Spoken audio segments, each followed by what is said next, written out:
Olá a todos, bem-vindos ao projeto do Rainon Conectar é Liberdade.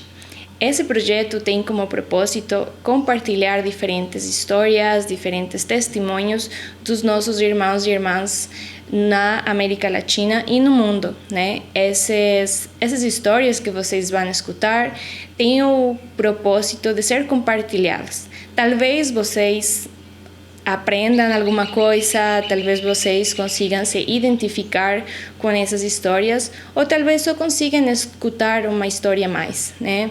As pessoas que estão compartilhando não têm o propósito de dar uma palestra ou predicar alguma coisa. Simplesmente estão compartilhando uma experiência que eles tiveram, já seja na vida de fé, na bênção, ou simplesmente uma história pessoal deles. Então, pedimos respeito, né, e consideração quando vocês escutem essas histórias. Não é um motivo, né, para julgar, acusar ou falar alguma coisa para essas pessoas, né? Então, vamos escutar com muita atenção e com o nosso coração e mente abertos, tá? Então, a continuação, a história.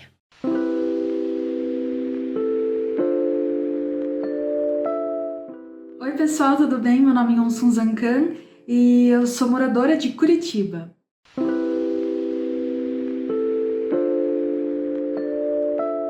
Bom, gente, quando eu penso na minha infância, eu lembro muito de mudança. Não sei porquê, tipo, eu remito a minha infância com mudanças, né? Mudança de tudo, no caso, né? Porque como meus pais sempre tiveram vida pública, de missão, como missionário, e como pastores, vice-pastor, o que fosse. Sempre foi desde pequena, desde que eu me conheço por gente, antes, né? Meus pais sempre tiveram missão, então com isso eu sempre morava na sede da igreja e ao redor de muitas pessoas. E sempre pessoas mais velhas, no caso, né? Era mais difícil ter crianças da minha idade que morassem na sede, mas tinha um movimento com outros jovens também, outras crianças. O que eu lembro bastante no início, acho que assim, dos primeiros 7, 10 anos de vida, no caso, a gente morava... Nessa época a gente, acho que até não morou até na sede de igreja, a gente tinha a nossa própria casa, né?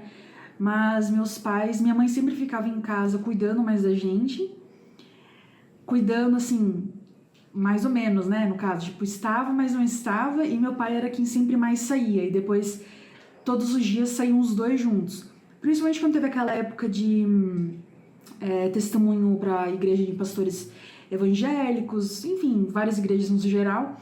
Meus pais sempre saíam os dois, né? Então em casa ficava eu, meu irmão mais velho, minha irmã mais nova, e às vezes vinha um membro ou outro assim pra cuidar da gente, né? Tipo, eram jovens também que vinham cuidar de crianças, né? E eu lembro muito de meu pai sempre estar saindo pra fazer restauração material, ele fazia mesmo balinha, quadros na época, e saíam para dar testemunho, ao mesmo tempo que tentava conciliar com a vida de igreja, né, no caso, servindo e tudo mais, ao mesmo tempo de atendimento na igreja, com os membros, enfim. Acho que eu lembro assim mais dos meus primeiros 10 anos de vida serem mais familiar, de certa forma. Tenho muita boas memórias até essa parte assim da vida, né, de 10 anos. E eu lembro que era uma festa, tipo assim, quando meus pais falavam, eles reuniam a gente à noite, normalmente era à noite, né, pra dizer que ia ter mudança de missão. Tipo assim, gente, era uma festa, tipo assim, eu ficava muito animada, não lembro muito bem como era a reação do meu irmão mais velho, né, porque minha irmã ainda era bebê, tipo, pequenininha. Mas eu lembro que eu ficava muito animada, eu já ficava assim, nossa, e eu vou conhecer mais pessoas, e onde que a gente vai, que lugar que vai ser. Eu gostava muito dessa mudança quando eu era pequena, né? Tipo, eu gostava de sempre estar em movimento, assim.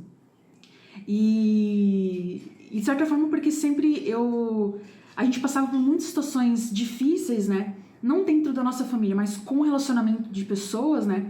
Então eu sempre sentia assim, então a gente vai mudar, então não vai mais ter essas pessoas lá, né? Tipo assim, então vai ser melhor, né? Claro que depois dos anos, na verdade, foi o contrário, não foi melhor. As situações ficaram mais difíceis, mas de certa forma mudou bastante, né? Eu acho que eu gostava bastante, no geral eu gostava muito, eu achava super divertida essa mudança. Nunca vi problema. Aí depois mudou na adolescência, né? Tudo muda na adolescência, não tinha... Gente, não tem o que fazer. Vira a chavinha ali, então...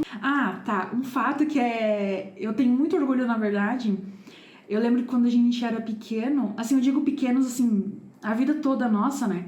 Eu acho que até uns 5 anos atrás, porque foi quando a gente começou a morar mais distantes um do outro e em lugares diferentes, realmente, né? Meus pais sempre fizeram muita prioridade da nossa vida espiritual ser bem ativa, né? Quando eu digo vida espiritual, das coisas básicas que na verdade deveriam ser básicas, né? Que era rundoquê, era orações, seminário. Eu lembro de muitas vezes em jardim mesmo, acontecendo seminário lá à noite, né? E meus pais colocarem um cobertor no chão, assim, na frente das cadeiras e a gente só dormir, né? Então, mas a gente sempre esteve presente, né? E minha mãe, ela também sempre ajudava com seminários para as crianças, então desde pequena, desde em Santa Catarina, a gente já participava com as crianças pequenininhas e fazia seminário com eles. E dia de enchilho, gente, era uma festa, dia de enchilho. Quando eu descobri que no dia seguinte é dia de enchilho, eu tinha certeza que minha mãe ia fazer mousse de chocolate, que ela sempre fazia. E a gente sempre fazia altar para os verdadeiros pais, né? E mesmo que a gente não estivesse morando na sede da igreja, todo mundo se reunia na casa de algum membro, né? E fazia essa oferta, né? E eu não sei porque eu tenho essa memória muito grande, muito forte dentro de mim, que, não sei, de certa forma, eu vejo hoje que tudo isso me moldou para ser quem eu sou e que tipo de valores eu aprecio e tenho muita, não admiração, mas muito respeito em continuar seguindo e fazendo, né?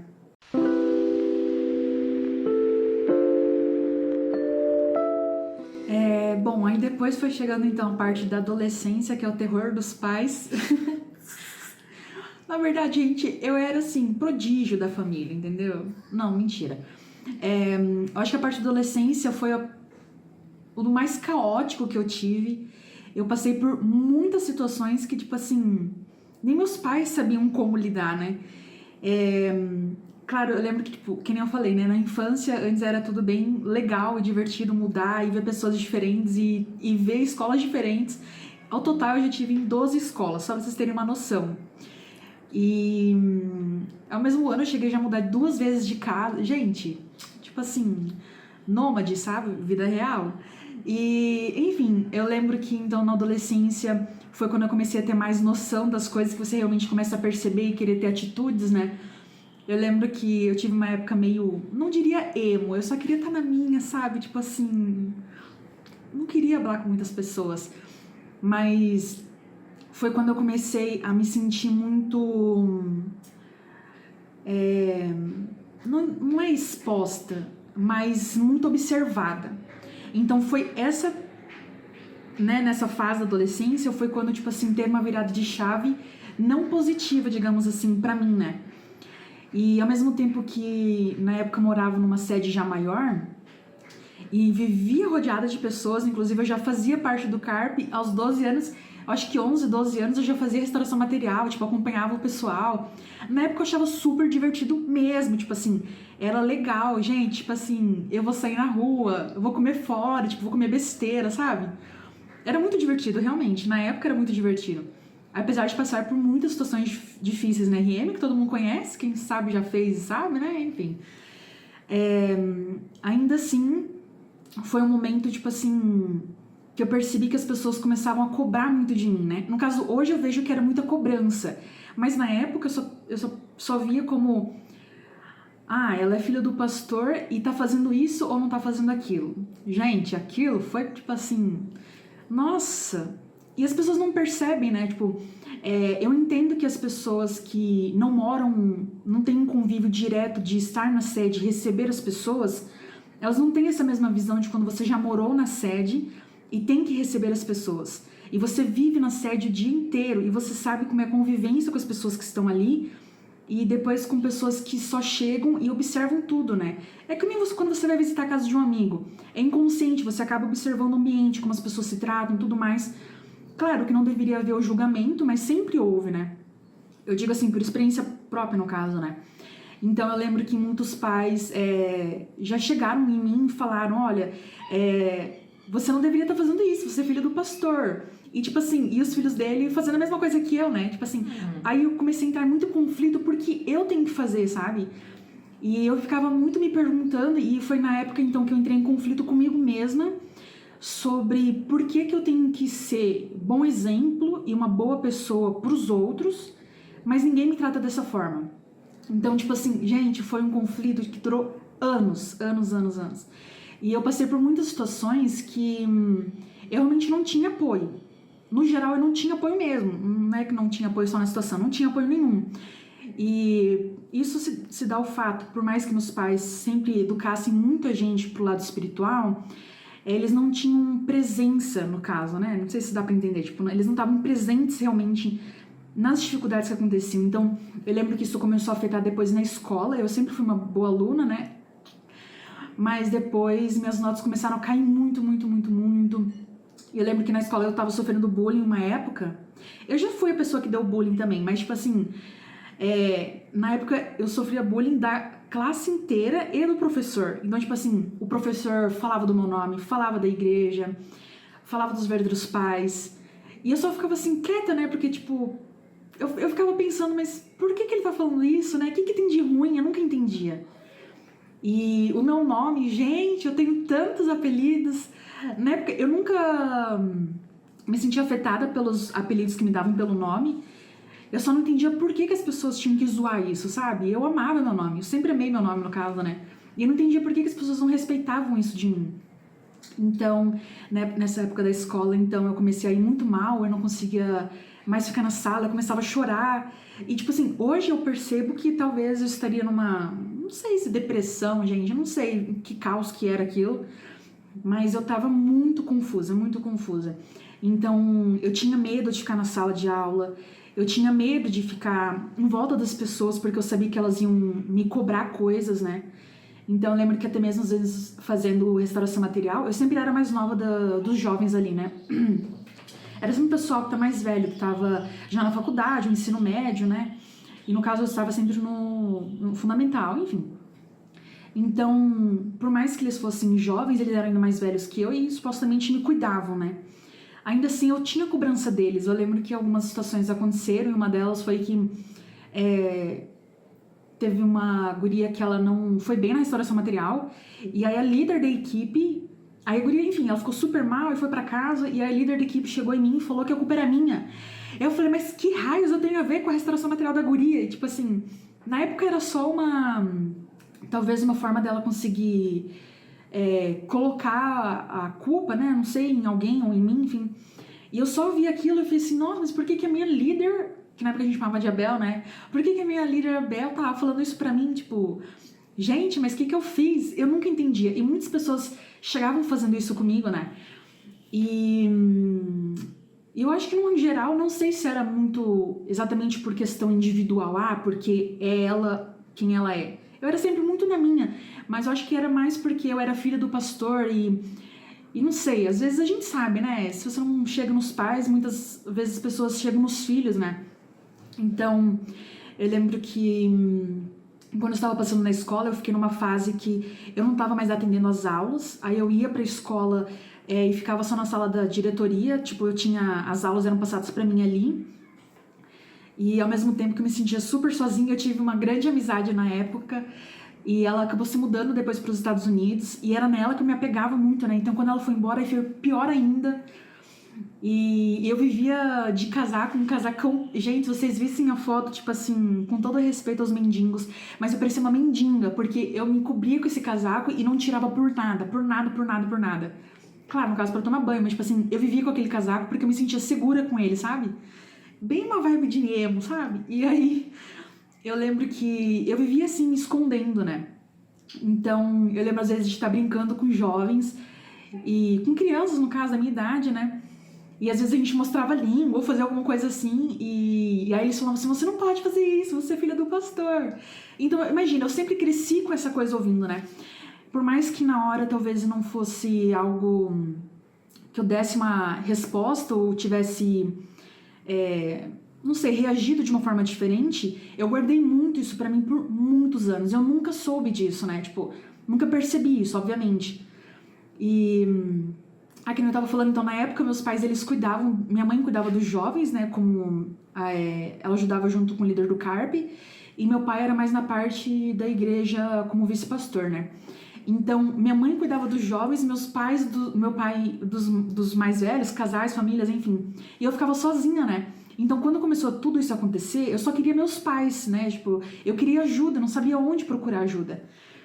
E eu lembro que uma vez eu queria conversar com a minha mãe, aí eu entrei, eu lembro que na época, quando o pessoal fazia RM, eles ficavam no video center, que a gente chamava, né?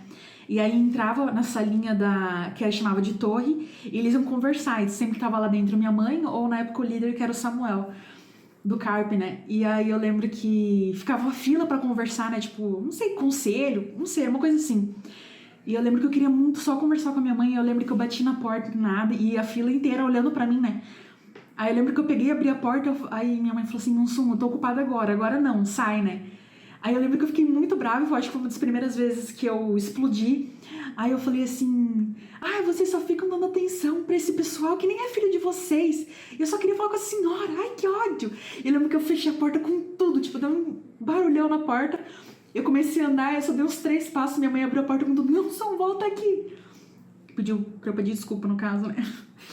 E eu saí de lá revoltado, chorando, nunca entendendo por que meus pais davam tanta prioridade pra vida dos outros. E tipo assim, gente, eu sou sua filha, me enxerga, eu tô aqui. E sempre foi muito assim, né? No caso, isso foi percebendo quando eu tava já na adolescência, não sei, 12, 13 anos. E foi até uns 19 anos, não sei, 18, 19, durou muito tempo. E...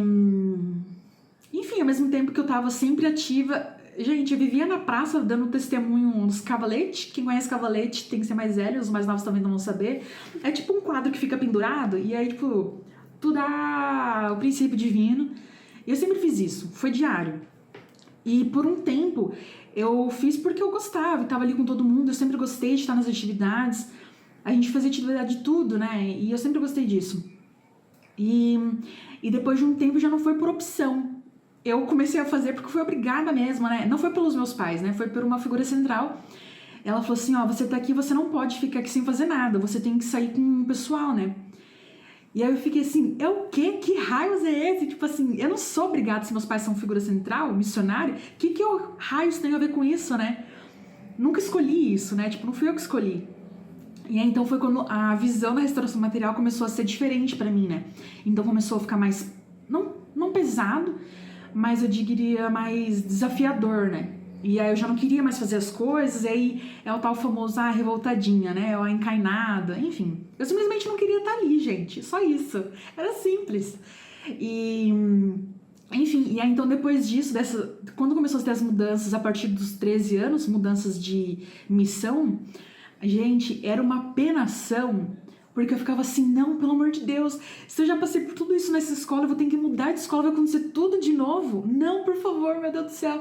E a gente, na época, eu lembro que a gente tinha um cachorrinho, né? A gente tinha adotado um cachorro. E eu falei, onde vai ficar nosso cachorro? Tipo assim, como vocês vão fazer isso? Como vocês... Tipo assim, eu achava que meus pais não tinham coração. Porque eu falava assim, como que eles podem só pegar e abandonar tudo e só pra ir pra outro lugar? Porque pediram pra eles irem, né? Pra mim era muito confuso isso. E eu nunca entendi, né, porque que eles davam tanta prioridade pra essas coisas e não olhavam pra gente, pra família, né. E... bom, aí a gente foi crescendo, e depois as situações foram ficando mais diferentes, né. Antes eu ainda tentava procurar ajuda, depois eu fiquei muito calada. Então nessa fase que eu fiquei calada, eu completamente me fechei, né. E aí foi quando eu digo que eu tive a viradinha de chave de ser... não é casca grossa, mas ser tipo a faca da Tramontina, aquelas propagandas, sabe? Aqueles memes que você vê, que cortava assim as pessoas. Eu não sei, depois quando eu cresci mais, né, eu percebi que eu começava, pra me proteger do que as pessoas me diziam, eu começava a responder elas, né? Então eu comecei a virar respondona. Eu sou famosa por isso até hoje. Mas é algo assim que não mudou, né? Eu acho que foi de certa forma, um escudo que eu fiz pra se as pessoas dissessem algo, então eu respondia, e acabou que virou algo inconsciente, né? Então eu sei que isso acabou machucando até muitas pessoas, porque eu fazia de forma inconsciente pra todo tipo de pessoa, né? Até pessoas que não estavam fazendo nada. E bom, foi isso, toda a adolescência, até quando chegou a parte depois da maior missão, assim, digamos, que meu pai teve, que foi realmente sair do Casolim, que a gente morou a maior parte do tempo, né, no sul, Santa Catarina e depois Mato Grosso do Sul. E depois quando a gente foi pra São Paulo, aí foi o caos, tipo assim, gente, São Paulo, eu só via na TV aqueles muro pichado, um monte de mendigo, acidente, tudo de ruim, né? E aí quando meus pais falaram que a gente tinha que ir, e eu tinha que abandonar todas minhas coisas, minha família não, meus amigos, a escola, nossa, meu cachorro, aí foi mais desafiador ainda. Eu lembro que eu senti muita raiva dos meus pais nessa época. Mais no caso, porque eu já tava acumulando a raiva naquele período de tempo, na adolescência, né? Não entendendo por que eles davam tanta atenção pros outros. Uma coisa que, enfim, essa parte da adolescência foi bem conturbada nesse período, né? E aí, quando eu tive essa minha amiga, eu lembro que pra mim foi uma dor de perca mesmo, né? Quando ela teve que ir embora, que ela foi pros Estados Unidos, e aí eu lembro que eu fiquei realmente sem ninguém, né? Então, na época, abriu aulas de judô na minha escola. E, gente, o judô mudou minha vida. Eu sinto muita emoção quando eu falo nisso, porque eu lembro que o meu sensei, ele falava do equilíbrio que é o judô, né? Porque o judô significa isso, né? Tipo assim, não é caminhar de forma suave, é tipo assim, equilíbrio da vida. Enfim, representa isso, digamos assim, né? Então, quando eu comecei a praticar judô, eu comecei a me estabilizar um pouco melhor emocionalmente, né? Porque, na verdade, a gente chegou a procurar psicóloga, mas ela achava que eu era maltratada em casa. Porque quando ela tava conversando comigo, eu comecei a chorar, mas eu chorava, tipo assim, de tristeza das coisas, né? Da escola, do bullying. E ela achava que meus pais me batiam, coisa assim do tipo, né? Então, foi uma confusão, e minha mãe achou melhor não me levar mais. No caso, a gente foi em uma consulta, aí ela me encaminhou pra um setor, tipo, que é do Ministério de Educação e... sei lá o que, do adolescente. Aí era uma coisa mais grave, né? Aí a gente ficou meio que com medo, né? E não fomos mais. Mas eu literalmente eu só queria, tipo, alguém pra me ouvir, né? Então quando ela começou a me perguntar, eu desabafei tudo, enfim. E aí quando eu comecei então a praticar o judô, eu pratiquei judô por 2 anos, se eu não me engano. E mudou totalmente. Então assim, aí eu consegui, por mais que eu ainda tivesse tudo aquilo, é como se eu tivesse abafado dentro de mim. Claro, ainda tava tudo dentro de mim, mas tava abafado, tava assim, fechado no casulinho. E aí eu comecei a reagir de forma diferente, né? Então, com o judô mesmo, né? Ele me ajudou a ter mais equilíbrio emocional com a minha vida e a conciliar as emoções. Então, eu acho que nessa época da adolescência, o que fez eu me sentir mais segura, né? Não sei, talvez voltar um pouco da minha essência, foi o judô.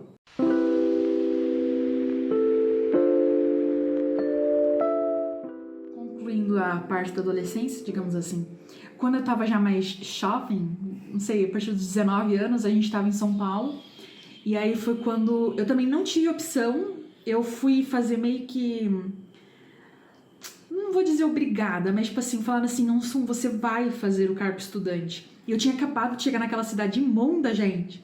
Eu tava chocada, eu era do mato, gente. Eu vivia com os passarinhos, com as árvores, os pios-pios cantando, sabe? Então foi muito choque de tudo, tipo assim, eu não tava preparada pra nada. Claro, da mesma forma, ainda não foram meus pais que me pediram, né? Meus pais nunca me... Engraçado que apesar de meus pais serem pastores, né? Meus pais nunca me obrigaram a fazer nada.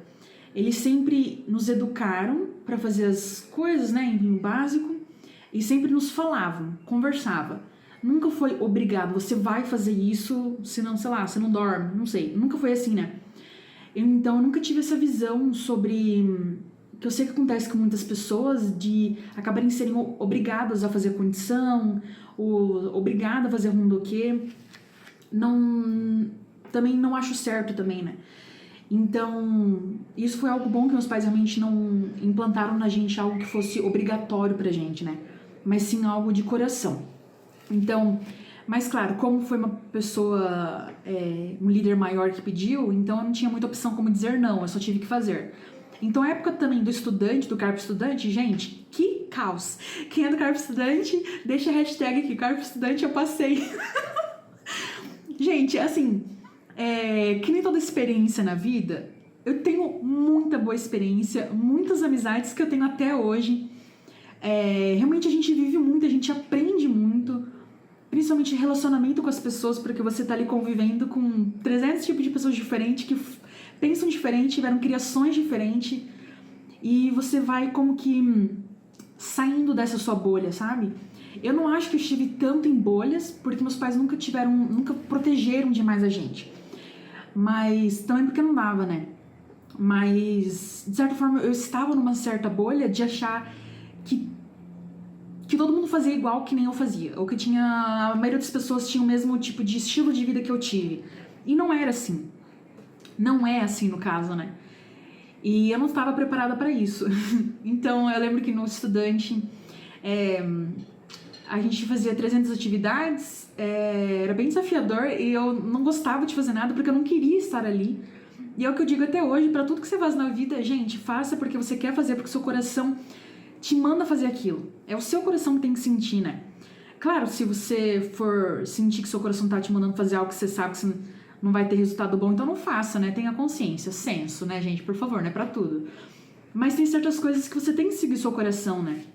Então, eu lembro que por mais que eu tivesse ali, eu não fazia nada de boa vontade. Eu não queria acordar para um bundoquê de algo que eu já fazia normalmente. Eu não queria participar das reuniões da manhã, não queria fazer nada. Só queria estar na minha, né?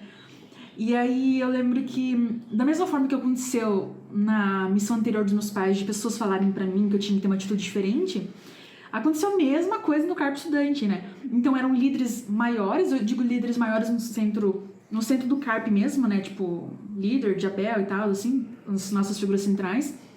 E às vezes, quando eu não queria ir pra IEM, eles falavam assim, eu vou ligar pro seu pai e falar pro seu pai que você não quer ir pra IEM. Eu ficava assim, então liga, carambolas, liga. Aí, tipo, na época eu tava assim, né? Cara, podia cair meteoro que eu tava assim, tô nem aí, caia. Eu tava muito nessa fase, tipo assim, tô nem aí, o que aconteça, aconteceu. Então, ao mesmo tempo que eu estava dentro da bolha ainda de achar que tudo era muito inocente, ainda, né? E isso eu já tava até os meus 21 anos, eu acho. Eu ainda tava muito na bolha de achar que o mundo era um mundo muito lindo e cheio de flores, né? Não sei. Por mais que tinha um caos, ainda achava que era tudo maravilhoso. E então, quando as pessoas me cobravam, eu ficava com muita mais raiva e ficava assim, gente, mas por que estão me cobrando? Que culpa eu tenho dos meus pais ser missionário?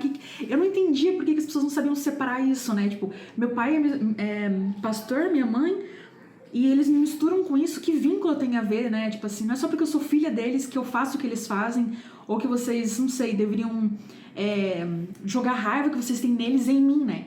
Porque já aconteceu, infelizmente, gente, até nas redes sociais, pessoas comentarem nas fotos e falarem assim, ai, espero que você não seja igual ao seu pai, espero que você não faça isso que nem seu pai.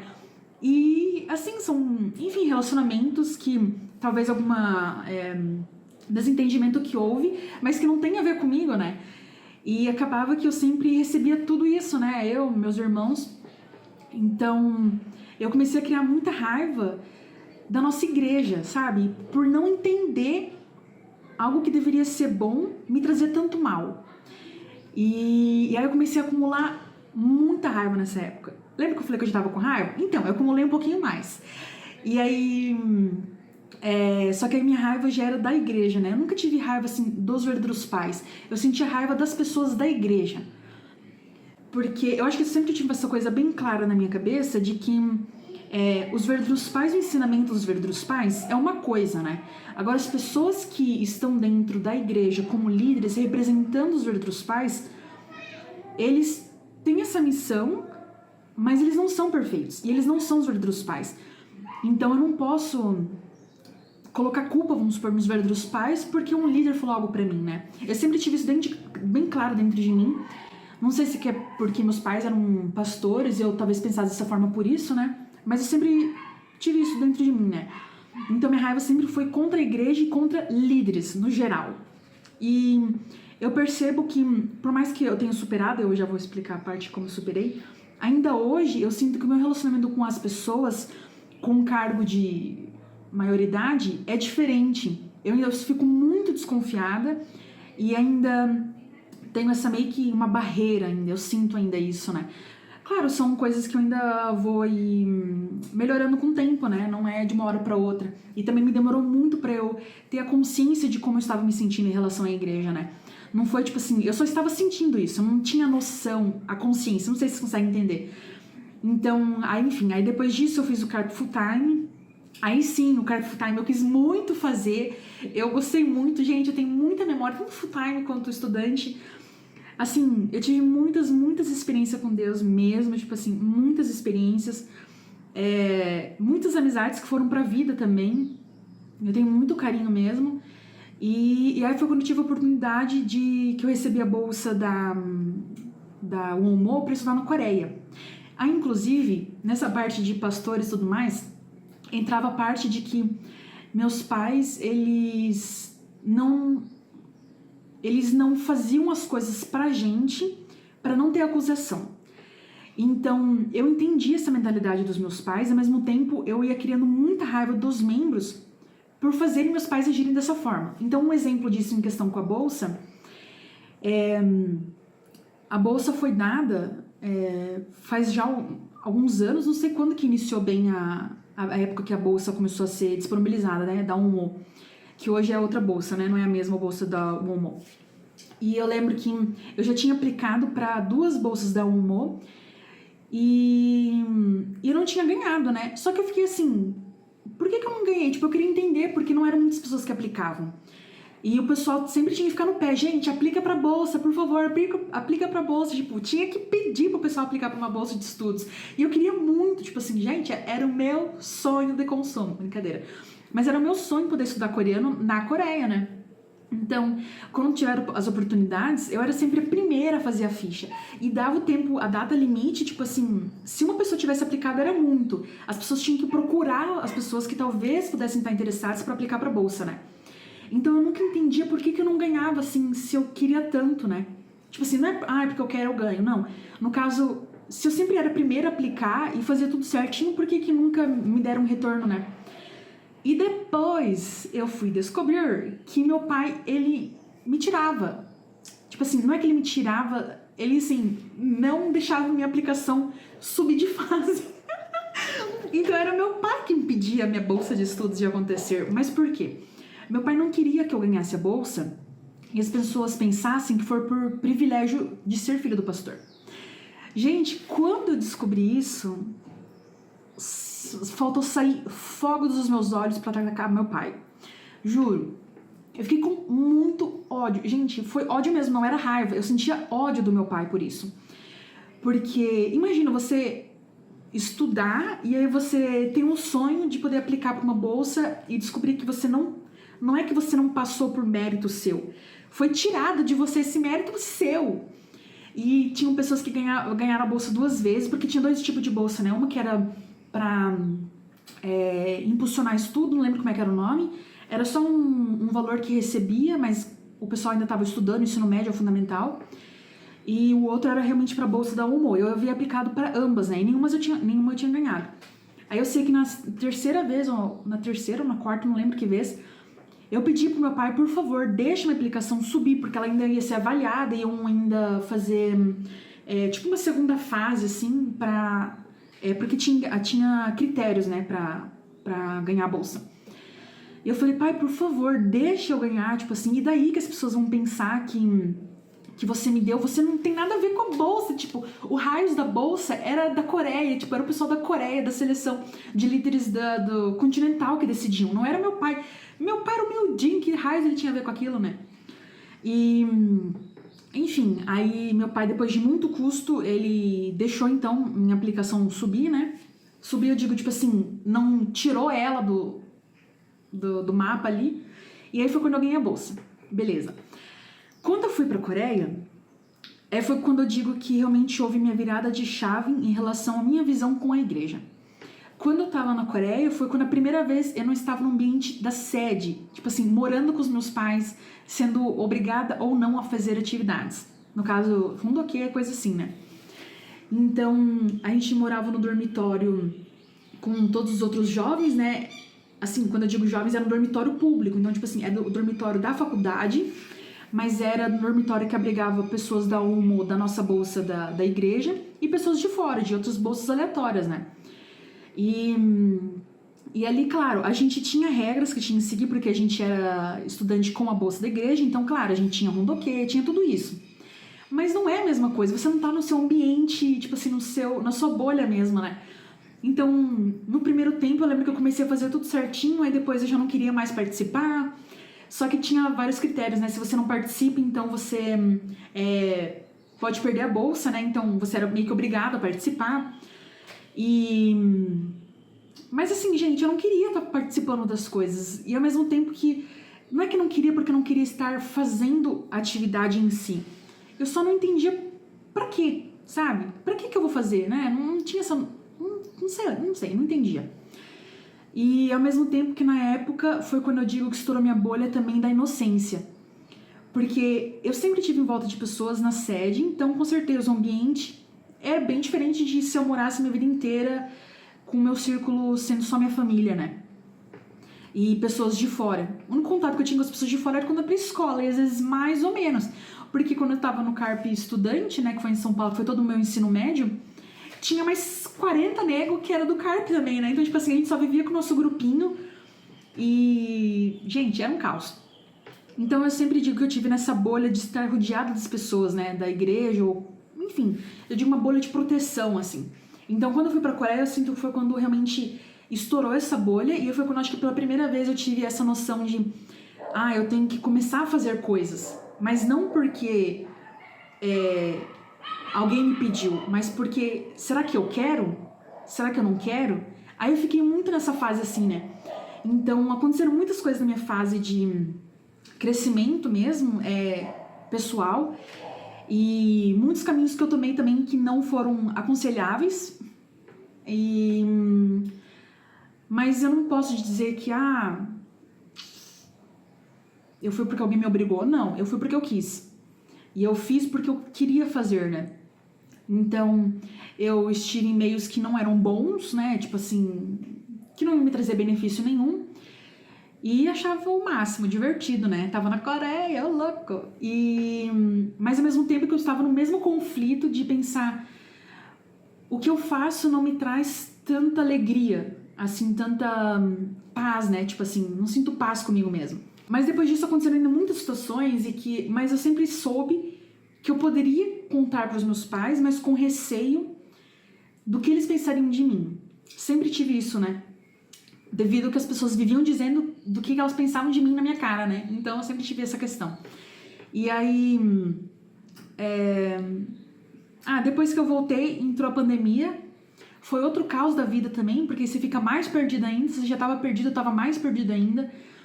Aí eu já não sabia mais o que eu fazia. E às vezes eu tomei muitas decisões desde a pandemia até uns 4 anos atrás, que com certeza, gente, se eu tivesse uma pessoinha, um indivíduo que chegasse em mim e falasse assim, Sum, essas suas escolhas agora vão te trazer tal tipo de resultado, que não fosse nem pela experiência dela, que ela só falasse, eu tenho certeza que seria diferente. Tipo assim, você meio que tem noção, né? Tipo assim, se você comer uma comida apimentada, você sabe que sua boca vai queimar, né? Tipo assim, vai arder, no caso. Mas não era a mesma coisa, né? Então, eu lembro que eu comecei a trabalhar fora também e eu tomei muitas decisões ruins. Então, nessa época, eu tava sentindo muito conturbada porque tinha algo que eu ainda não tinha vencido, né? Que foi a questão da pornografia. Foi quando eu iniciei... Não é que eu iniciei do nada, né, gente? Google. Não, na época eu nem tinha acesso ao Google. Mas 2 meninos na escola, nessa escola que eu estudava, inclusive, que eu falei que era conturbada a minha emo, 2 meninos me obrigaram a assistir um vídeo pornográfico, né? E eu lembro que eu fiquei muito chocada, tipo assim... Acho que foram muitos choques que eu tive na adolescência que me moldaram por muito tempo, né? Porque a gente sabe que essa parte da adolescência até uns 23 anos, não é adolescente, mas até uns 23 anos por aí, 25, não lembro qual que é a idade exata, é quando tua cabeça vai se formando, né? Então tudo que você alimenta a sua cabeça, depois você vai estar digerindo ela pro resto da sua vida, né? Então... isso eu tive o primeiro contato, então acho que eu tive uns 12 anos e eu não sabia mais o que fazer, né? Porque depois que isso aconteceu, depois eu mudei para uma outra escola e eu tive a mesma situação. Mas aí foi o contrário já, né? Esse meu amigo, ele via, né? Na sala de aula mesmo, ele assistia e eu ficava vendo, né? Tipo assim, com ele, no caso. Na sala de aula, gente. Então, acho que era nos intervalos, sei lá. Tipo assim, tinha pessoas ao redor, mas eu não... Eu sabia que tava errado, mas tinha uma certa curiosidade. Tipo assim, eu queria entender como que eles estão fazendo isso. Enfim. E aí entra uma coisa que meus pais nunca conversaram sobre isso com a gente em casa, né? Por mais que eles educassem muita gente, nunca foi conversado com a gente sobre sexo ou o que poderia acontecer se realmente eu visse um vídeo pornográfico ou não. Nunca me foi aconselhado ou me direcionado a alguma coisa, né? Nunca. E por mais... Gente, eu já participei de uns 70 seminários na vida, não sei se mais... Enfim, sobre capítulo 2, tudo que vocês podem imaginar. Gente, eu tenho de cor salteado. Se quiser, eu dou uma conferência aqui agora. Não dou. Mas mesmo tendo toda essa base ideológica, prática... Não sei, tipo, não é a prática, é a teoria. Por mais que eu tivesse todo o conteúdo da teoria, eu nunca tive um ensinamento de prática, né? Ou tipo assim, a quem procurar, como, né? Enfim. Então, aí nessa parte, depois eu percebi que isso me consumiu muito, né? Então eu tive muito problema. Então meu problema com pornografia começou, eu tive uns 12, 13 anos, não sei. E foi até, não sei, gente, eu sei que eu estou limpa uns 4 anos já. Só que, gente, isso foram mais de 15 anos da minha vida, assim. Vocês têm noção como que é a cabeça de vocês por 15 anos consumindo isso? Eu espero que vocês não tenham, no caso. Porque eu sei o quanto isso me corroeu como pessoa. Então, quando eu falei que eu tinha quebrado essa parte da minha inocência, depois que eu voltei do meu estudo, porque aí eu comecei a ter mais vontade de querer saber, sabe? Vocês me entendem? Então, eu percebi que o buraco era muito mais fundo do que imaginava, né? E claro, aconteceu durante esse período todo de tempo de minha mãe descobrir, né? Já aconteceu tipo umas 3 vezes, não sei. Minha mãe descobrir, brigar comigo, me proibir de usar o computador, mas meus pais nunca estavam em casa, eles sempre estavam em missão, então tipo assim, né? A festa acontecia, tipo assim, eu via, né? Não tinha alguém que tivesse realmente de olho ali em mim 24 horas por dia. Então, eu lembro que ainda assim eu continuei com um problema, né, com a pornografia. Eu lembro que, na verdade, quando eu estive estudando na Coreia, eu não tive esse problema. Aí foi quando eu percebi que o meu ambiente me moldava muito, né. Então, lá na Coreia, o meu foco era muito estudar. Eu era louca estudando, ficava até as 3 da manhã estudando. Não tinha tempo pra pensar ou pesquisar nisso, né, enfim. E apesar de eu ter tido contato com o menino, né, e achar que, tipo, o meu mundo tivesse acabado, né? E, enfim, aí juntando todo esse problema da pornografia e com essa questão de achar que as pessoas sempre vão estar apontando o dedo pra mim ou me observando o que eu faço, o que eu não faço, eu achei que eu não poderia mais receber a bênção. Então isso aconteceu, eu acho que foi em 2020, 2021, eu achei que por eu ter visto pornografia, ninguém iria me aceitar. E achei que não tinha mais chances de eu permanecer na igreja. Porque imagina, eu, filha de um pastor renomada, filha de um pastor que, tipo assim, fez a vida inteira pastoral, minha mãe também sempre educando os jovens, e a filha teve problema com pornografia. Gente, que isso, né? Tipo, aí eu pensava, meu Deus, as pessoas vão acusar meus pais, as pessoas vão me acusar, ninguém vai me querer na bênção, ninguém tem esse problema. Isso era o que eu pensava, né? Que eu era a única pessoa na face da terra, da igreja, que tive problema com pornografia. Então, aí eu só me afundei nisso, né? Então, eu já não ligava pra mais nada, eu via mesmo, não tava nem aí. E aí depois, novamente a chave virou, quando eu comecei a frequentar novamente a igreja. Porque no caso isso foi a parte da pandemia, né? Então a gente não tinha realmente contato com a igreja fisicamente, né? E aí, depois, quando eu comecei realmente a voltar a ter contato na igreja, eu comecei a pensar, nossa, mas será mesmo que ninguém teve esse problema? Será mesmo que não tem como, tipo, eu melhorar isso ou, tipo, contornar essa situação? E eu já tinha conhecido o Hainun, na verdade, em 2018, lá na Coreia ainda. Tipo, eles deram... foi um dia de seminário que a gente teve na faculdade, mas depois disso nunca fui pra frente, né? Eu lembro até... Gente, eu lembro no dia que eles perguntaram, assim, foi iniciar as conferências, não lembro quem que perguntou, não sei se era o Sam que tava ali no dia, não lembro quem era, e aí ele perguntou assim, levantem a mão quem de vocês já teve problema com pornografia ou masturbação. Eu lembro que eu fiquei assim, ó, tipo assim, né? Eu nunca. E eu lembro que uns amigos meus levantaram a mão. E eu lembro que outras pessoas deram risada, tipo assim, do nosso próprio grupo de amizade, né? Eles deram risadas e tal, e o menino... E eu lembro que esse menino que levantou a mão, ele olhou pra trás e falou assim, vocês nunca tiveram? E eu fiquei... Aquilo entrou tanto na minha cabeça, eu fiquei assim, pera... Calma. Outras pessoas tiveram esse problema, eu não fui a única, como? Tipo assim, como que isso chegou nas pessoas? Tipo, como que essas pessoas tiveram acesso à pornografia? Porque o meu foi... Eu fui obrigada a assistir, né? Não é que eu procurei, eu tive interesse de alguma forma, não sei... Aí eu fiquei muito cabulada em como que as pessoas tiveram acesso à pornografia, né? E como eram tantos jovens que tiveram acesso. Então foi na mesma época que eu comecei a me questionar muito, né? Que por mais que eu estivesse fazendo coisas que não eram boas ou certas, né? Assim, alinhados com o princípio, eu ainda sentia desesperada em fazer parte de algo, né? É como se eu sempre soubesse que algum lugar estava ali que era santo, mas eu não estava ali. Mas eu sempre soube desse lugar santo e bom, que no caso era a igreja, né? Então eu lembro que quando eu comecei a realmente voltar para a igreja, eu digo voltar para a igreja porque eu me senti muito distante da igreja nesse período por causa da pandemia, juntou tudo isso. Então quando eu sinto que realmente voltei para a igreja, aí então foi um período assim de muito crescimento, muita dúvida e muita batalha comigo mesma. Porque aí na época por mais que eu me sentisse assim, ainda converso muito até hoje com meus amigos. A gente conversa, né, sobre as dificuldades que você sente e tudo mais, mas ainda assim eu tinha muito conflito, né, de dizer que eu passava por isso porque eu não poderia ter passado por isso. Por quê? Porque eu sou filho dos meus pais, né?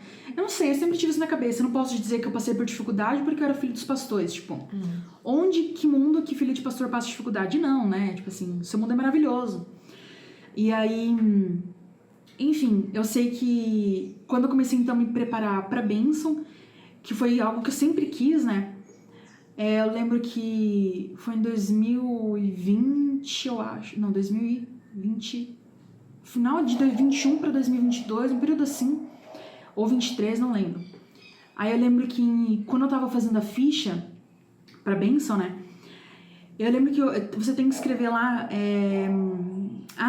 se você já teve problema com pornografia, coisa assim, né? E o que você espera da pessoa, como você é, enfim, tem 300 perguntas. E eu lembro que eu comecei a pensar assim, calma, como é que eu vou me apresentar para um futuro esposo desse jeito, né? Tipo assim, cheio de problema, cheio de ódio da igreja. Tipo assim, eu tava com tudo isso dentro de mim ainda, né? E aí... Aí foi quando eu realmente tive, então, essa virada. Infelizmente, essa virada de chave para buscar ajuda, ou tentar me ajudar, só aconteceu quando eu fui me preparar para a bênção, né? Então, eu sinto muito que se eu tivesse tido ajuda, ou até mesmo se eu tivesse conhecimento do Hainun antes e tivesse procurado ajuda nos grupos que a gente tem de core, né? Ou Ascender. Gente, eu nunca teria passado por nada que eu passei, sabe? E isso... eu não me julgo por isso, porque realmente eu não tive acesso a essas coisas antes, né? De ajuda. Mas eu fico muito, assim... Como dizer... não pensando no passado, porque eu acredito que se a gente passou por certas situações, fizeram a gente crescer, então tudo bem. Se não, que sirva de lição e que a gente possa fazer então diferente agora, né? Mas eu sempre fiquei muito cabulada, né? De como que eu poderia então fazer com que isso não acontecesse com outras pessoas, né? Tipo assim, enfim. Então, quando eu comecei realmente a me preparar para a bênção, pensar na bênção, então eu comecei a refletir muito sobre as minhas atitudes. Então, claro, desde aquele período até agora, se passaram acho que 3 a quase 4 anos já, e 3 anos e meio, e realmente nesse período que eu comecei a me estabelecer como pessoa, né? Tipo assim, a realmente me encontrar e dizer, não, é assim que eu realmente me identifico. Então, eu realmente comecei a me sentir em paz quando eu fazia atividades, quando eu estava servindo, quando eu estava com outros jovens, dando palavra ou fazendo, enfim, atividades para o outro, né? Foi assim que eu comecei a me sentir viva, realmente viva, né? Não alegre com prazeres que eu sentia fora, né? Então, enfim, então foram nesse período de 3 anos, quase 4, e que eu realmente tive essa mudança interna, né? E, claro, foi um período, assim, que eu sinto que foi muito solitário. Por mais que eu tivesse meus amigos, foi um período que eu digo que, tipo, era um período que eu tinha que me encontrar, sabe? Então, se você passa por isso, se você sente que confuso, se você sente que não quer fazer alguma coisa, um doque ou que seja, ou se você sente que você se sente obrigado a fazer alguma coisa, procura você mesmo fazer atividades que te deem satisfação interna, sabe? Não que você tenha que deixar de fazer um doque, mas procure tentar se conectar de formas que você sinta a presença de Deus nisso, né? E foi assim que eu me sinto, né? Assim que eu me sinto viva. Eu me sinto viva quando eu estou fazendo essas coisas. E quando eu não tô, eu me sinto distante de Deus, né? E esse é o meu relacionamento que eu tenho hoje com Deus, né? Antes eu também tinha muita dificuldade para fazer oração. Nossa, gente, era um sofrimento. E tipo assim, meu Deus do céu. Mas hoje não, hoje eu já consigo ter um relacionamento muito diferente com Deus, né? Mas claro, foi um período de muito desafio e de muita dúvida interna mesmo. E essa questão que eu tive com dificuldades de raiva da igreja, né? Por tudo, né? Por achar que a igreja que fazia a gente estar vivendo a dificuldade que a gente estava vivendo no momento, ou por terem sei lá, por eu colocar a culpa na igreja, né? Quando eu fui fazer um seminário de 40 dias em Chompion, eu subi lá na árvore de todas as coisas e eu tava orando assim pra Deus e eu lembro que na época, tipo assim, há uns 7 anos atrás, não, 9 anos atrás no caso, eu falar desse assunto, das dificuldades que eu passei, das pessoas me apontarem, enfim, e terem expectativas em mim, eu não conseguia falar sobre isso. Eu começava a gaguejar e chorava. Nunca consegui ter uma conversa sobre isso. Enfim, então quando eu fui fazer esse seminário de 40 dias na Coreia, eu lembro que eu tava muito assim, eu quero me libertar disso, né? Eu não quero sentir assim, eu não quero sentir raiva das pessoas. Eu tinha muita raiva e eu tinha muita raiva dos meus pais também. E meus pais não têm culpa de nada, né? Da mesma forma como eu estou vivendo minha primeira vez e só existe uma vida, meus pais também estavam vivendo a primeira vez deles. E principalmente a primeira vez deles sendo pais e também líderes, né? Então, tipo assim, é muita informação pra cabeça deles, né? Tipo assim, eu não saberia como reagir, né? Ou como agir também. Então, eu percebi que eu não poderia viver ainda com aquilo do passado, né? Porque, gente, não adianta vocês se carregarem coisas do passado na vida de vocês. Tipo assim, seja feliz, gente, mas seja feliz se libertando das coisas que te prendem com o passado, sabe? Então, eu entendo quando a gente fala assim que tem muita raiva da igreja, ou que tem muita raiva porque aconteceu muitas situações quando você estava na sede, ou porque seus pais também eram líderes, né, ou tem missão, ou enfim, situações adversas, né, que acontecem. Não viva pensando no passado, né, vive pensando como você pode se libertar disso e fazer o seu futuro ser melhor pra você, né. Então, eu sei que não é fácil, é muito difícil, você se sente só sozinho, e aí você sente que Deus não tá te acompanhando, que Deus não quer, como fala, tipo, você sabe que Deus existe, você sente Deus, mas sente que Deus não te dá bola, sabe? Não sei explicar. E por mais que você se esforce, não tem retorno, né? E você ainda continua sentindo tudo isso. Então, o que eu falo não desistam, procurem ajuda, e com certeza o Rainun depois me ajudou a enxergar a forma como tudo eu passei de forma diferente, né? Infelizmente não foi o Rainun que me ajudou a superar a pornografia em si, mas me ajudou a, de certa forma, encerrar esse ciclo, né? De não voltar a ter nenhum tipo de vício, coisa assim do tipo. Realmente o Rainun fez parte disso, e acima de tudo ele me fez ter uma visão mais aberta sobre a vida e sobre como a gente deve reagir às coisas que acontecem dentro da nossa própria igreja, né? Então, não acusem seus pais. Eu sei que muitas vezes pode parecer loucura o que o pai de vocês está fazendo.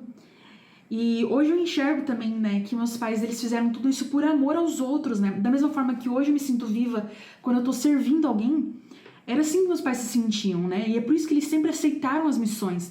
Eles nunca foram obrigados a aceitar algum tipo de missão, nunca, né?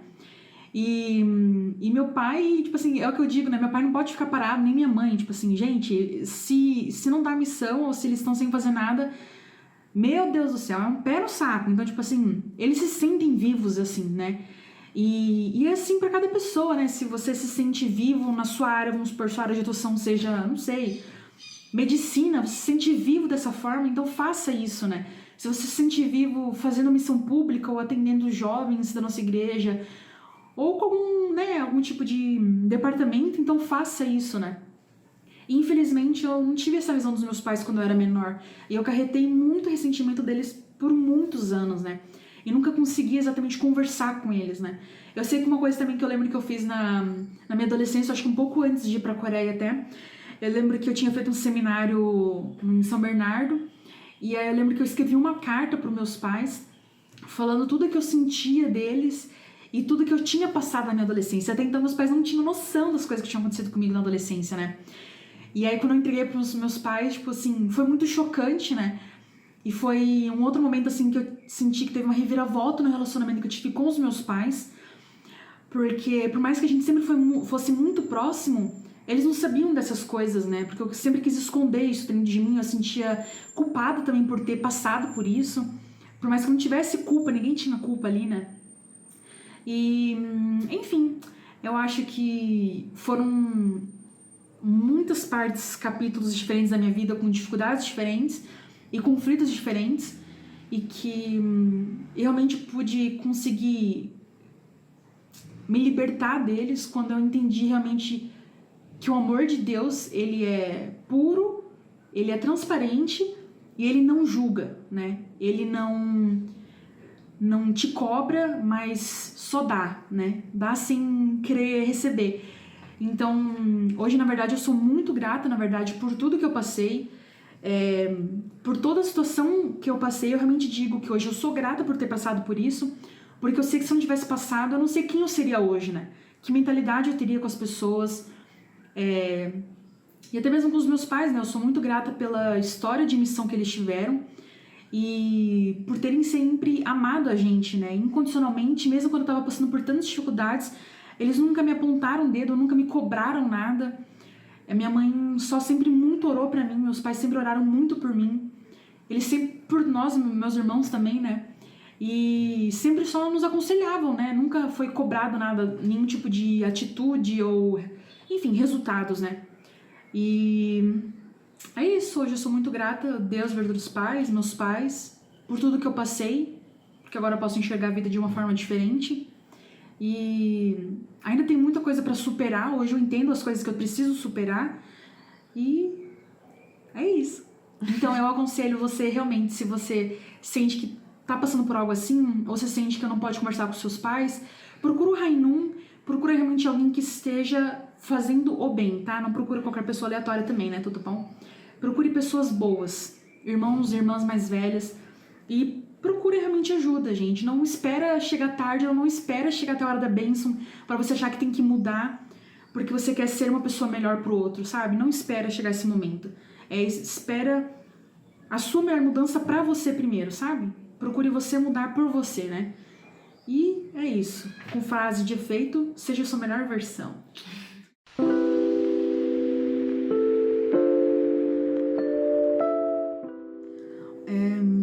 Bom, eu acho que para um último assunto, a gente não pode deixar passar o que eu acho, o que eu penso que os pais da nossa comunidade, os líderes e pastores, pais ou que não também, que atitude vocês deveriam tomar com seus filhos, né? Filhos e com as pessoas da nossa própria igreja, né? Primeiro,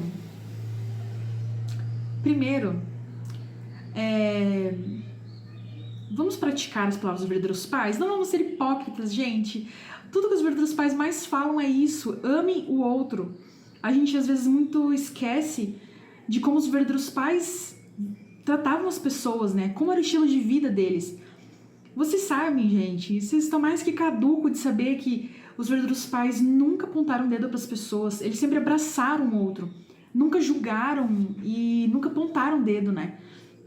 E principalmente para crianças e jovens, gente, não façam isso, né?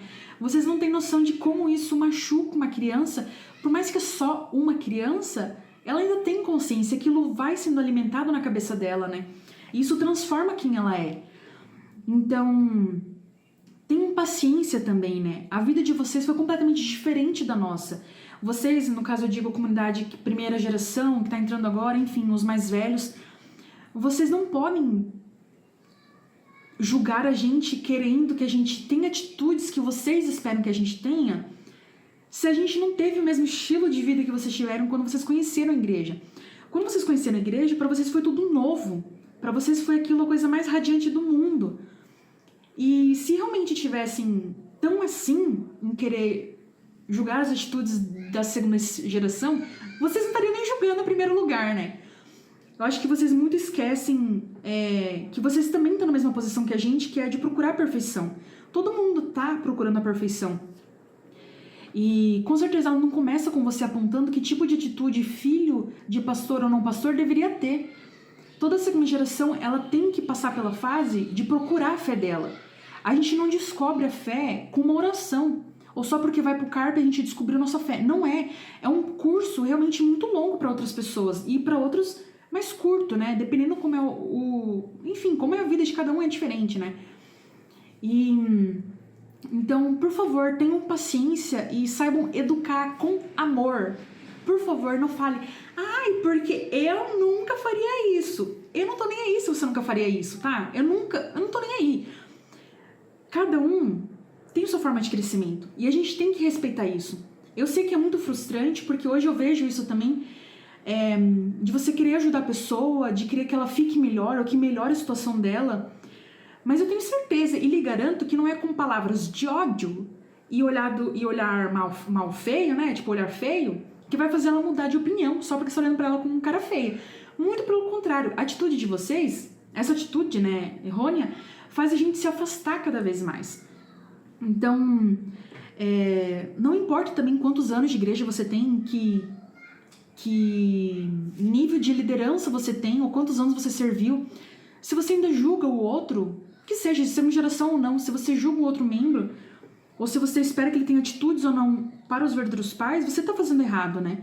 Se você realmente quer que as pessoas tenham um bom coração ou tenham atitudes certas, ore pela pessoa, sabe?